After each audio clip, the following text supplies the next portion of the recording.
Hello students, आज के इस वीडियो में आज मैं कक्षा 12वीं वाले विद्यार्थियों को भौतिकी सब्जेक्ट के 5 नंबर और 4 नंबर वाले प्रश्नों को बताने वाला हूँ। तो 5 नंबर और 4 नंबर में कौन से प्रश्न आएंगे मैं आपको इस वीडियो में बताऊंगा। अच्छे से इन सारे प्रश्नों को तैयार कर लेना। मैं अध्याय वाइज बताऊंगा। अपने जो परीक्षा बोध है, परीक्षा सार है, उसमें इसे टिक कर लेना। उसके बाद पेपर से पहले इसको पढ़ के जाना।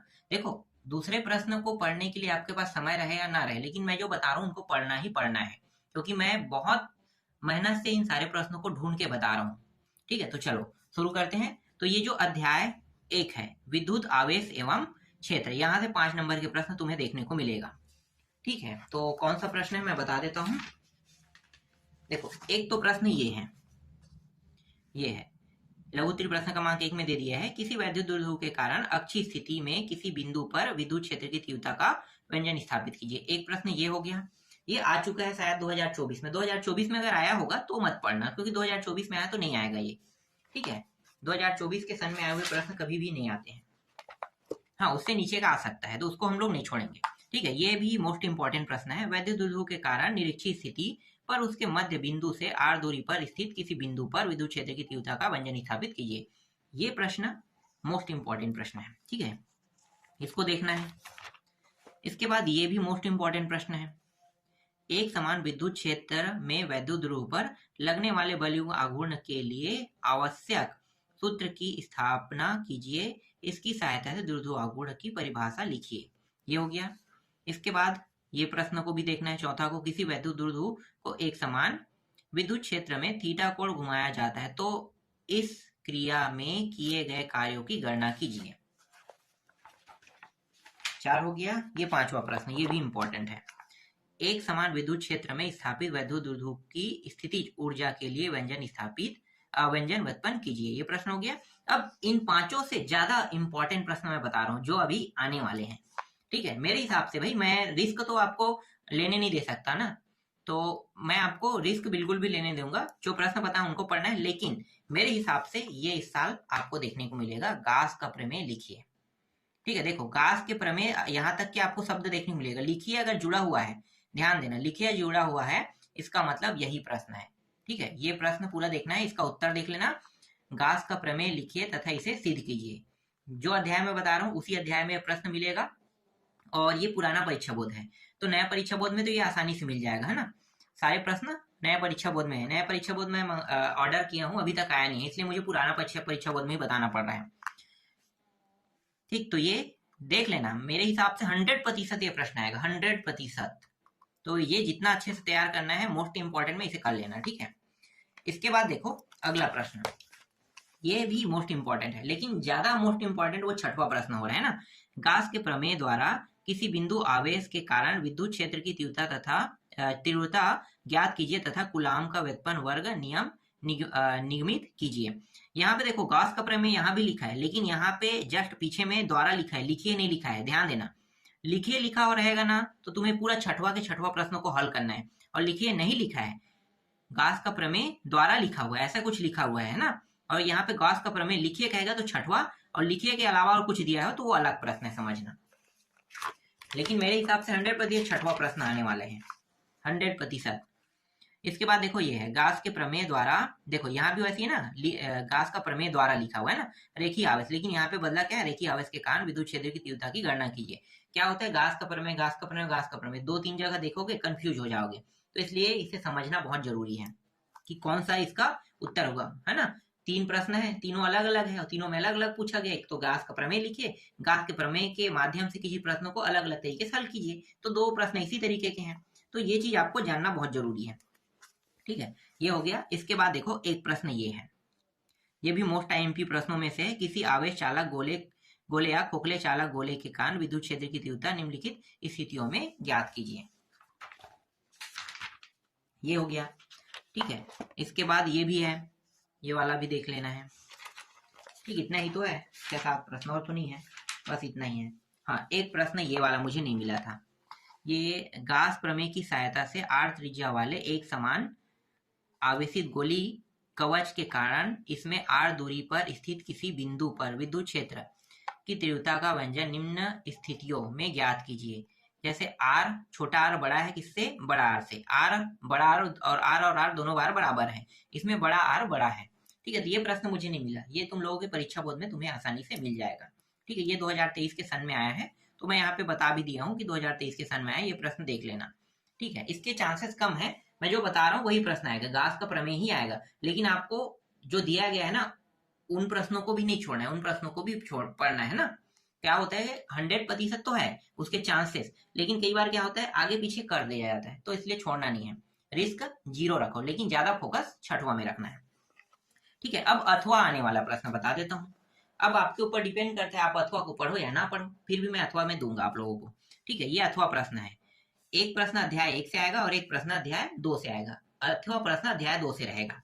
तो यहाँ से देख लेते हैं पहले पार्ट का नाम, स्थिर विद्युत विभव तथा धारिता। ठीक है, कौन कौन से प्रश्न है ये आपके ऊपर डिपेंड करता है, आप अथवा पढ़ना चाहो या नहीं पढ़ना चाहो, मैं आपको लेकिन अथवा भी दूंगा। ठीक है, ये 5 नंबर में देखो, समांतर प्लेट संधारित्र की धारिता के लिए व्यंजन ज्ञात कीजिए ना, वो संधारित्र किसे कहते हैं, इसे 2 अलग अलग नामों से जाना जाता है, तो प्रश्न एक ही समझना, एक ही समझ के पढ़ना। इसके बाद देखो समांतर प्लेट के धारिता के लिए व्यंजन ज्ञात कीजिए जबकि प्लेटों के मध्य आंशिक पैदुदार माध्यम स्थित है। ठीक है, ये भी हो गया दूसरा, ये सब अथवा में देखने वाला प्रश्न है, ये प्रश्न तुम्हें अथवा में देखने को मिलेगा।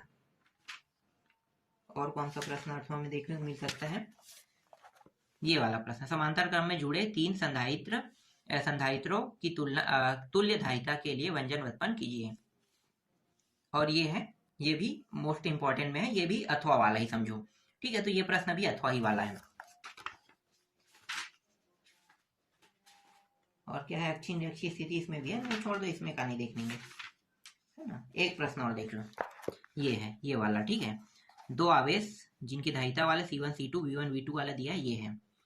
और 1D जनित्र तो दिया है, 1D जनित्र चाहो तो पढ़ लेना यार, ये वाला भी। ठीक है, इसे इंपॉर्टेंट बस मैं रख रहा हूँ, ये तुम लोगों के ऊपर है, अथवा में है ना, तो अथवा अपने हिसाब से देख लेना। और ये वाला जो है, ठीक है, ये प्रश्न मुझे नहीं मिला था, समांतर प्लेट संधारित्र की प्लेटों के बीच की दूरी दूरी उनके बीच टी मोटाई की परावैद्युतांक पट्टिका रख दी जाती है, तो संधारित्र की धारिता का व्यंजन प्राप्त कीजिए यदि टी क्या है, बड़ा है डी से। ठीक है, 2023 का प्रश्न है, 2023 में आया है, ये प्रश्न मुझे नहीं मिला था। और ये अथवा प्रश्न है, समझो जो अध्याय 2 दे रहा हूँ मैं अथवा प्रश्न है, तो अथवा प्रश्न तुम लोगों के ऊपर डिपेंड करता है, तुम पढ़ो या ना पढ़ो, फिर भी मैं अपनी ओर से दे रहा हूँ, रिस्क नहीं लेना है, जितना प्रश्न बताया गया उतना को आपको पढ़ना ही पढ़ना है। तो ठीक है, अब आते हैं अध्याय 4 पे। देखो अध्याय 4 पाठ का नाम बता देता हूँ, गतिमान आवेश और चुंबकत्व। ये जो अध्याय बता रहा हूँ इसी से ही अथवा प्रश्न भी देखने को मिलेगा। तो देखो बेनिफिट मिल गया ना यहाँ पे कि तुम्हें 2 प्रश्न डायरेक्ट यहाँ से देखने को मिल रहा है, तो यहाँ पे जो प्रश्न बताऊंगा उसको अच्छे से पढ़ लेना। एक तो बायोसेवर्ट, हमेशा आने वाला प्रश्नों में से एक है बायोसेवर्ट, कई बार रिपीट हो चुका है, 2018 में आया है, 2021-22 के आसपास फिर से आया है। तो बायोसेवर्ट के नियम लिखिए, इसकी सहायता से एक एम्पियर को परिभाषित कीजिए। ये तो सिर्फ 3 नंबर का बायोसेवर्ट का नियम लिखने के लिए कहेगा, और ये एम्पियर को नहीं पूछेगा, सिर्फ बायोसेवर्ट की परिभाषा वाला पूछेगा या इसके बारे में सिद्ध करने के लिए कहेगा। और दूसरा इसके साथ ऐड करके दिएगा ये वाला प्रश्न, ये भी प्रश्न उसी का हिस्सा है। तो ये वृत्ति कुंडली में बहने वाली धारा के कारण उसके केंद्र पर उत्पन्न चुंबकीय क्षेत्र के व्यंजक प्राप्त कीजिए कह रहा है ना। तो दोनों प्रश्न है, ये भी 5 नंबर का मोस्ट इंपॉर्टेंट है। ठीक है, बायोसेवर्ट वाला ये चित्र है, इसको सिद्ध करने के लिए कहेगा व्यंजन, तो पूरा सिद्ध करना है। तो 2 प्रश्न हो गए। अब ये मोस्ट इंपॉर्टेंट नहीं, ऐसे ही दे रहा हूँ, लॉरेंज बल क्या है ये आपके ऊपर डिपेंड करता है, पढ़ना है तो पढ़ लेना, ये सिर्फ 5 नंबर का प्रश्न है। ठीक है, ये मोस्ट इंपॉर्टेंट में नहीं है, समय रहेगा तो पढ़ लेना। ठीक है, जो मोस्ट इंपॉर्टेंट नहीं बताऊंगा उसको समय रहेगा तो पढ़ लेना। इसके बाद ये मोस्ट इंपॉर्टेंट है, इसको तो छोड़ना ही नहीं है। ठीक है, चल कुंडली धारा मापी वाला नामांकित चित्र, ये सब चीज पूछा जाता है। ये है तो पुराना परीक्षा बोध, लेकिन 2022 में ये प्रश्न पूछा जा चुका है ना। 2021 का परीक्षा बोध है, जबकि देखो 2022 में पूछा जा चुका है, मतलब इसमें है वो सारे प्रश्न जो आगे पूछा जा रहा है वो इस तरीके से। एक मिनट, ये तो नहीं है, हाँ ये है, ये सिर्फ इंपॉर्टेंट है। सर्ट किसे कहते हैं, ये आएगा तो आएगा, नहीं के बतौर है, मतलब चाहो तो आप पढ़ लेना, समय रहेगा तो पढ़ना, मैं समय के ऊपर डिपेंड करता हूँ तुम लोगों के, है ना। तो समय रहेगा तभी पढ़ना, समय नहीं रहेगा तो छोड़ देना। ऐसे प्रश्नों में रिस्क लेने की जरूरत नहीं है, आता भी नहीं ऐसे प्रश्न। हाँ, ये ऐसे प्रश्न आते हैं जैसे 2 समांतर धारावाही चालकों के मध्य लगने वाले बल के लिए व्यंजक व्युत्पन्न कीजिए, इस बल पर आधारित एम्पियर की परिभाषित कीजिए कह रहे हैं, ये प्रश्न है, इसको पढ़ना है। ये भी समय रहेगा तो पढ़ लेना। एम्पियर का परिपथीय नियम क्या है लिखिए तथा सिद्धांत दीजिए। ठीक है, समय रहेगा तो पढ़ लेना, वरना छोड़ देना। हाँ, ये मोस्ट इंपॉर्टेंट प्रश्नों में से है। देखो, ये ऋजुरेखी चालक पूरा पढ़ने की जरूरत नहीं है, ये तो रहेगा एम्पियर का परिपथी नियम क्या है पूछेगा जब भी ये प्रश्न आएगा तो। लेकिन ध्यान देना, ऋजुरेखी चालक के बारे में पूछेगा तो ये वाला हल करना है, और यहाँ पे ऋजुरेखी ना करके धारावाही परिनालिका कह, देखो वो ये भी एम्पियर से है लेकिन धारावाही परिनालिका कह रहा है, तो आपको इस प्रश्न को देखना है। ठीक है, दोनों अलग अलग प्रश्न है। और कौन सा प्रश्न इसमें है? हाँ, ये वाला देखो, किसी वृत्ताकार धारावाही कुंडली के अक्ष पर किसी बिंदु पर चुंबकीय क्षेत्र की तीव्रता का व्यंजन ज्ञात कीजिए। ये भी मोस्ट इंपॉर्टेंट प्रश्न है, और ये तो साइक्लोट्रॉन वाले तो आता ही रहता है। ये 2019 में भी आया, 2023 में भी आया है ना, और ये 2025 में भी आ सकता है। तो साइक्लोट्रॉन का एक ही प्रश्न है इसमें, ध्यान देना, ये साइक्लोट्रॉन से एक ही है और इसमें पूरा है। तो साइक्लोट्रॉन से अगर कोई भी प्रश्न रहे, चाहे उसमें कुछ भी पूछे, समझो कि यही प्रश्न बनाना है। जैसे कि यहाँ पे देखो ना, अथवा अथवा करके दे दिया, मूल सिद्धांत संरचना, ये चीज बनाना, नामांकित चित्र, तो एक प्रश्न है, इसके अलावा और कोई प्रश्न नहीं है। तो इसको आपको अच्छे से देख लेना है। ठीक है, ये हो गया। और कोई प्रश्न है क्या? हाँ, एक प्रश्न और बचा है, ये वाला, चल कुंडली धारामापी क्या है। ठीक है, तो ये हो गया, बस इतना ही प्रश्न आपको देखना है। और इसके साथ एक और अध्याय है जिससे प्रश्न तो नहीं आते हैं, लेकिन चाहो तो तुम लोग इसको पढ़ सकते हो ना। ये वाला जो अध्याय है, चुंबकत्व एवं पदार्थ के चुंबकीय गुण। ठीक है, यहाँ से भी 5 नंबर के आने वाले हैं, लेकिन चांस बहुत कम है, बता रहा हूँ, बहुत कम है यहाँ से कोई प्रश्न उठा दे। जैसे कि उठा देगा तो यही उठा सकता है, एक अक्षीय स्थिति निरक्षीय स्थिति, है ना, तो एक अक्षीय और निरक्षीय दे रहा हूं मैं, ये वाला। ठीक है, और ये तो छोटे प्रश्न में पूछेगा, दंड चुंबक और धारा में परिमाकर की तुलना कीजिए कह के। चलो 5 नंबर में इसको भी डाल देते हैं, तुम लोगों के ऊपर मन के ऊपर डिपेंड है, तुम पढ़ना चाहो तो पढ़ लो, मैं तो अपनी ओर से दे रहा हूँ। समय रहेगा तो बिल्कुल पढ़ना इनको, इस अध्याय को, नहीं रहेगा तो इस अध्याय को छोड़ देना। और कुछ है क्या यहाँ पे? ये तो और नहीं दिख रहा है,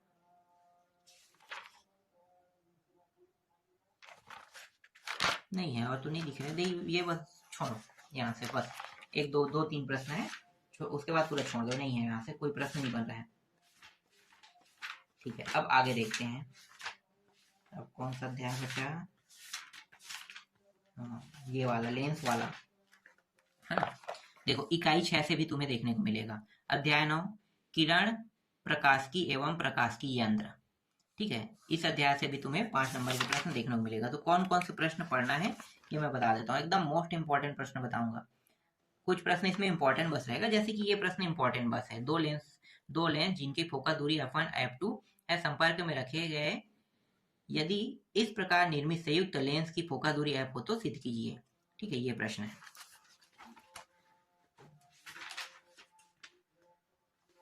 ये भी सिर्फ इंपॉर्टेंट में है, न्यूटन का सूत्र लिखे तथा उसे सिद्ध कीजिए, ये भी सिर्फ इंपॉर्टेंट है। अब ये मोस्ट इंपॉर्टेंट है भाई, अब इनको तो छोड़ना नहीं है, इंपॉर्टेंट को समय रहने पर ही पढ़ना है, समय नहीं रहेगा तो छोड़ देना है ना, लेकिन मोस्ट इंपॉर्टेंट को छोड़ना नहीं है। देखो, किसी गोली अपवर्तक तल के लिए सिद्ध कीजिए। ठीक है, ये सिद्ध करना है, तो ये हो गया अवतल दर्पण के लिए, अवतल गोली के लिए, और एक होता है उत्तल, है ना, तो ये उत्तल का भी है यहाँ पे, ये भी मोस्ट इंपॉर्टेंट है, या तो ये या तो ये। ठीक है, दोनों। अब ऐसा नहीं कि भाई दोनों में से सिर्फ एक को पढ़ना है, दोनों को पढ़ना है, या कह रहा हूँ, मतलब ऐसा नहीं कि एक को पढ़ना। ठीक है, मोस्ट इंपॉर्टेंट है, दोनों को देखना है। फिर ये भी प्रश्न देखना है, ये μ1 और μ2 अपर्तनांक वाले। ठीक है, ये भी प्रश्न इतना ही इंपॉर्टेंट प्रश्न है, तो इनको भी आपको नहीं छोड़ना है। ठीक है, इनको भी नहीं छोड़ना है। और ठीक है, ये तो हो गया, मोस्ट इंपॉर्टेंट प्रश्न है। मोस्ट इंपॉर्टेंट प्रश्न में 3 प्रश्न हो गए ना, चौथा देखते हैं, ये मोस्ट इंपॉर्टेंट, प्रिज्म किसे कहते हैं? ये भी मोस्ट इंपॉर्टेंट प्रश्न है, प्रिज्म किसे कहते हैं? तो प्रिज्म वाले जैसे प्रश्न आते हैं ना, तो एक ही प्रश्न है, समझो यही बस प्रश्न है, इसके अलावा और कुछ भी नहीं, चाहे नाम कितनों भी नाम चेंज कर दे, है ना, कोई भी नाम चेंज कर दे, आपको यही प्रश्न हल करना है। देख लेना इसको क्या क्या नाम से बोला जाता है, यहाँ पे देख सकते हो, इसको अलग अलग नामों से भी बोला जाता है। ठीक, इसके अलावा इसमें और कोई प्रश्न नहीं है। नेत्र उत्तर वाला नहीं आता है, नेत्र वाला छोड़ दो। हाँ, इसके बाद सूक्ष्मदर्शी, देखो ये है सरल सूक्ष्मदर्शी वाला प्रश्न, मोस्ट इंपॉर्टेंट है, ये प्रश्न आ सकता है सरल सूक्ष्मदर्शी के बारे में हल करने के लिए। सरल सूक्ष्मदर्शी से ज्यादा इंपॉर्टेंट है सरल सूक्ष्मदर्शी, चलो इंपॉर्टेंट में रख लो इसको, इसके चांसेस कम है ना, लेकिन संयुक्त सूक्ष्मदर्शी के चांसेस ज्यादा है। ये संयुक्त सूक्ष्मदर्शी का वर्णन निम्न शीर्षकों के अंतर्गत कीजिए, ये ज्यादा इंपॉर्टेंट है, ठीक है, ज्यादा इंपॉर्टेंट ये है, तो इसको ज्यादा फोकस करना। मतलब संयुक्त सरल सूक्ष्मदर्शी के मुकाबले जितना बता रहा हूँ उनको तो पढ़ना है, मोस्ट इंपॉर्टेंट जिसे कह रहा हूँ उसको तो पढ़ना ही पढ़ना है। अब आगे देखते हैं, ये भी हो गया। हाँ, अब खगोली देख लेते हैं। देखो ये है दूरदर्शी, मतलब ये खगोल दूरदर्शी का वर्णन निम्न बिंदुओं के आधार पर कीजिए। ये प्रश्न 2023, 21, 21 में भी आया है, ये बार बार रिपीट हो, 21, 23 और 25 आ रहा है, तो हो सकता है ये 25 में भी उठा दें, ठीक है। एक कैलकुलेशन हम लोग करते हैं तो वैसी कैलकुलेशन किया जा सकता है इसमें भी, ठीक है, तो ये भी छोड़ना नहीं है। पाथिरो वाला तो मुझे नहीं लगता है पाथिर वाला आएगा, छोड़ दो पाथिर वाला को, ठीक है। अब इसके एक सहयोगी अध्याय भी है, उसको भी देख लेते हैं, अथवा प्रश्न इसके सहयोगी अध्याय भी से तो आते हैं ना। हाँ, एक प्रश्न मैं भूल गया था इसमें, एक और प्रश्न है जो मैंने नीचे में लिख दिया। देखो ये प्रश्न 2023 में आया था, किसी पतले लेंस के लिए सिद्ध कीजिए 1/f बराबर μ-1 कोष्टक के अंदर 1/r1 - 1/r2, ठीक है। ये प्रश्न देख लेना, ये जो नाम है इससे तुम्हें तुम्हारे जो परीक्षा बोर्ड है उसमें मिल जाएगा, क्योंकि ये नया प्रश्न है 2023 का है, तो 2023 का प्रश्न 100% परीक्षा बोर्ड में रखेगा ही रखेगा। अब देखो अध्याय 10 तरंग प्रकाश की। तरंग प्रकाश की से कौन कौन से प्रश्न पढ़ना है, ज्यादा प्रश्न इसमें नहीं पढ़ना है, बहुत कम प्रश्न दे रहा हूँ, ये इतना इंपॉर्टेंट अध्याय नहीं है, मुझे नहीं लगता है कि इस अध्याय से प्रश्न आएंगे, तुम्हारे पास समय रहेगा तभी पढ़ना, ठीक है। तो ये प्रश्न है प्रकाश के व्यतिकरण से आप क्या समझते हैं, संपोषी और विनाशी व्यतिकरण को परिभाषित कर इनके लिए आवश्यक प्रतिबंध लिखिए कह रहा है, ठीक है। दो अलग अलग नामों से जाना जाता है, ये हो गया, ये मोस्ट इंपॉर्टेंट ही है, समय रहेगा तो अब पढ़ना है ना। और ये सिर्फ इंपॉर्टेंट है, ये भी समय रहेगा तभी पढ़ना, ठीक है। ज्यादा टफ और ज्यादा हार्ड लगेगा तो छोड़ देना इसको, क्योंकि ज्यादा हार्ड और ज्यादा टफ को पढ़ने का कोई मतलब नहीं है, आपका टाइम वेस्ट होगा और कोई नंबर भी आपको नहीं मिल पाएगा, क्योंकि इतना लंबा चौड़ा नहीं बना पाओगे। ये भी सिर्फ इंपॉर्टेंट है, समय रहेगा तभी पढ़ना, नहीं रहेगा तो छोड़ देना, ठीक है। तो 55 नंबर के जितना भी प्रश्न आ सकता था मैंने वो सारे प्रश्न तुम लोगों को बता दिया है। अब सिर्फ बचा है 4 नंबर का ना, तो 4 नंबर वाले में मैं बता देता हूँ, 4 नंबर वाले में कौन सा आएगा मैं क्लियर तो नहीं हूँ, मैं तुम्हें एक राय दे सकता हूँ अभी तक के जो रिकॉर्ड में है उसके हिसाब से। 4 नंबर में 4 नंबर सोचो कि एक प्रकार का ये राय ही है और कुछ नहीं है। 4 हो गया, कहाँ गया, कौन सा अध्याय, मैं भी भूल जाता हूँ, ये अध्याय भी नहीं है। हाँ ये एक मिनट, चौथा अध्याय में जो 5 पद था ना, एक प्रश्न मैं भूल गया था तो बताने के लिए, एक मिनट, कहाँ गया चौथा अध्याय। देखो ये 5 नंबर वाला था ना चौथा अध्याय से, गतिमान आवेश और चुंबकत्व, तो इससे एक प्रश्न जो था ये वाला, ये भूल गया था मैं। 2 तार जिनके I1 I2 धारा प्रवाहित हो रहा है, ये कहाँ है प्रश्न मुझे नहीं पता, लेकिन तुम्हारे परीक्षा बोर्ड में मिल जाएगा। एक दूसरे के समांतर d दूरी पर रखे गए हैं, दूसरे तार के प्रति एकांक लंबाई पर लगने वाले बल के लिए व्यंजक प्राप्त कीजिए, यह कब आकर्षण बल होगा और कब प्रतिकर्षण बल होगा, ठीक है। इसको देख लेना, ये अध्याय 4 की, ये भी मोस्ट इंपॉर्टेंट प्रश्न है। ये प्रश्न जो है वो 2021 में आया, इसलिए मैं ये दे रहा हूँ, 2021 का सन का है तो ये रिपीट कर सकता है, इसको उठा सकता है, तो तुम्हारे परीक्षा बोर्ड मिल जाएगा, या तो 4 में मिलेगा या तो 5 अध्याय में मिलेगा ये। इसके बाद मैं तुम लोगों को 4 नंबर का बताने वाला था ना। देखो 4 नंबर का जो प्रश्न आने वाला है इकाई 4 से आएगा, और विद्युत चुंबकीय प्रेरण है ना, ये जो अध्याय है इससे 6 और 7 से आने वाले हैं। लेकिन अब तक के जो प्रश्न आए हैं इसमें बहुत अच्छे अच्छे प्रश्न हैं, उनको ना देकर एकदम फालतू प्रश्न दे रहे हैं। मैं 21, 22, 23, 24 सभी सनों के प्रश्नों को देखा हूँ। देखो जैसे कि भंवर धारा है, ये इंपॉर्टेंट प्रश्न है, जबकि भंवर धारा वाला टॉपिक नहीं आ रहा है। अब मैं इसमें क्या सजेस्ट करूँ भाई, जब आ ही नहीं रहा है तो अन्योन, देखो अन्योन प्रेरण वाला है, ये भी नहीं आता है, तो इसमें सजेस्ट में क्या करूँ तुम लोगों को, है ना। तो मैं इसके क्लियर तो नहीं हूँ कौन सा आएगा, लेकिन यहाँ पे देखो प्रश्न आने वाले कैसे हैं वो मैं बता सकता हूँ, कौन सा आएगा मैं नहीं जानता हूँ 4 नंबर में, पर आएंगे किस टाइप के प्रश्न वही बस मैं बता रहा हूँ। तो देखो जैसे कि ये है ना, वंदना कक्षा 12वीं विज्ञान की छात्रा थी, वह अपने सहपाठियों के साथ विज्ञान केंद्र भ्रमण करने के लिए गए, है ना, ये ऐसी टाइप से रहेगा, एक प्रकार का गद्यांश जैसा। और ये गद्यांश समझो, गद्यांश के बाद इसमें 3 प्रश्न रहेंगे, 1 2 3, इस तरीके से इन तीनों प्रश्नों का उत्तर इसी से ढूंढ के और छांट के निकाल के देना है। जैसे कि ये अजय वाला भी वैसा ही है, ठीक है। इसको जब पढ़ोगे तो समझ में आ जाएगा। ये दोनों प्रश्न आसानी से तुम्हें तुम्हारा परीक्षा बोर्ड में मिल जाएगा। अब एक सजेस्ट मैं करूंगा कि जो तुम्हारे सन में आए उन्हीं प्रश्नों को देख लेना। ये हर साल नया प्रश्न आता है, नया बनाते हैं ये लोग और नया प्रश्न देते हैं। तो नया प्रश्न रहेगा तो नाम भी चेंज रहेगा, बहुत सारे चेंजेस रहेगा। जो अभी तक सन में आया वो प्रश्न नहीं आएगा। बाई चांस एक आध प्रश्न रिपीट हो जाए, बहुत अच्छी बात है। तो सन में आए हुए प्रश्नों को देख लेना एक बार, ठीक है। तुम्हारे परीक्षा बोर्ड में मिल जाएगा। मेरे पास तो सिर्फ 19 और 20 का ही है। अब 21, 22, 23, 24 तुम्हारे पास है, तो तुम्हारे पास होगा तो उनको देख लेना। तो इस तरीके से मैं 5 नंबर और कितने नंबर का हो गया, 5 नंबर 4 नंबर के जितने भी प्रश्न आने वाले थे वो सारे प्रश्न मैंने बता दिए, ठीक है। बचे आपका 3 नंबर और कितना होता है, 2 का आता है क्या, 2 का नहीं आता शायद, 3 और 1 का आ रहा है, ठीक है। उसको भी देख लेंगे, अगर समय रहेगा तो मैं उसको भी बता दूंगा।